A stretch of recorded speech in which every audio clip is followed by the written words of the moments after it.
All right, today I'm gonna be doing a quick unboxing of the 5-min skin laser hair removal. Show you guys what you get with this.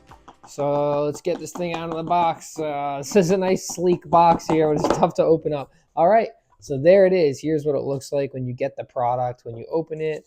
So there is going to be the 5-min skin laser removal device. We have some instructions right here. And then we have, it should just be the cord.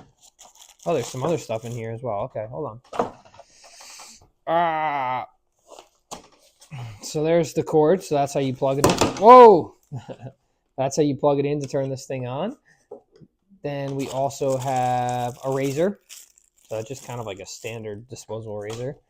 Then we also have some safety glasses. So they kind of look like cheap sunglasses, but I'm sure that's all you need. Safety glasses. Ooh, to kind of fold up a little bit too, depending on your head size. So yeah, that's what you're gonna get with this kit.